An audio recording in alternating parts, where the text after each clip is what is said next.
నేను చాలా ఎఫర్ట్ పెట్టా అనుకుంటా నేను నా ప్రొఫైల్ క్రియేట్ చేయడానికి. బానే రాసానని కూడా అనిపిస్తది నాకు. I used to have a blog. So, ఆ స్కిల్స్ అన్ని ఉపయోగించి కొంచెం నీట్‌గా పెట్టాలి. I have to put myself out there అన్నట్టు అనుకోని నేను అడుగుతా యూజువల్లీ. ప్రొఫైల్ చూసారా అని. తిన ముందు మాట్లాడిన వాళ్ళంతా లేదండి మళ్ళీ చారా మీ గురించి అంటే నాకు చాలా కోపమొచ్చేది. ఎలా ఉంటదంటే ఇంటర్వ్యూ ముందు రెజ్యూమే పెట్టి వాడు మళ్ళీ tell me about your self అంటే నాకు కాలుతదన్నట్టు. మళ్ళీ అంటే ఆ కోపంలో నేను కొంచెం చాలా వరకు రిజెక్ట్ చేసేవాడిని. సో తిను she is the first one and yeah! Match అయింది. అనిపించింది అని. సో అప్పుడు కొంచెం ఇంట్రెస్ట్ పీక్ అయింది. లీలా గారు నిజంగా ఆయన రాసారా? ఏమైనా గుర్తుందా మీకు ఏం రాసారో?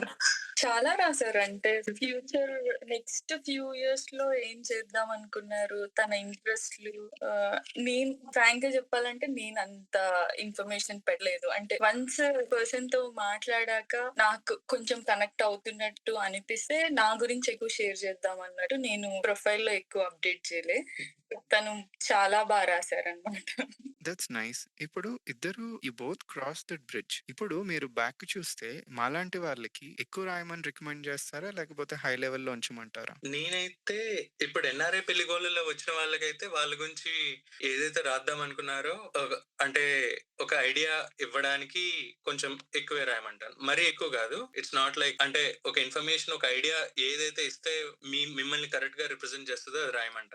మ్యాట్రిమోనీ అయితే యూజువల్లీ ఫిల్టర్స్ చాలా ఉంటాయి కాబట్టి అక్కడ అసలు పేరెంట్స్ అంటే అమ్మాయి తరపున పేరెంట్స్ ఫిల్టర్ చేస్తారు. ఇప్పుడు సో లీలా వాళ్ళ పేరెంట్స్ కూడా అంటే ఫస్ట్ మ్యాట్రిమోనీలో వాళ్ళ పేరెంట్స్ ఫస్ట్ చూసారు. తిను అంతా చూడలేదు కాబట్టి అక్కడ వర్కౌట్ అవ్వచ్చు, వర్కౌట్ అవ్వకపోవచ్చు. ఇట్స్ ఆల్ లక్ గానీ దానికి మీ యాప్ లో అయితే ఇఫ్ యూ వాంట్ సమ్‌వన్ అంటే జెన్యూన్ గా కనెక్ట్ అవ్వాలి అంటే మీరు you have to put yourself at least a little bit out there అని నేను. లీలా గారు మీరు? యాహ్! పెడితేనే బావుంటది. అంటే నేను అట్రాక్ట్ అయింది తను ఇన్ఫర్మేషన్ పెట్టిన తర్వాతే అనిపిచ్చింది గదా! అప్పుడు నాకు గూడా అనిపిచ్చింది. నేను గూడా నా గురించి మంచిగా రాసి పెడితే బావుంటదేమో అన్నట్టు. సో, పెడితేనే బావుంటుంది.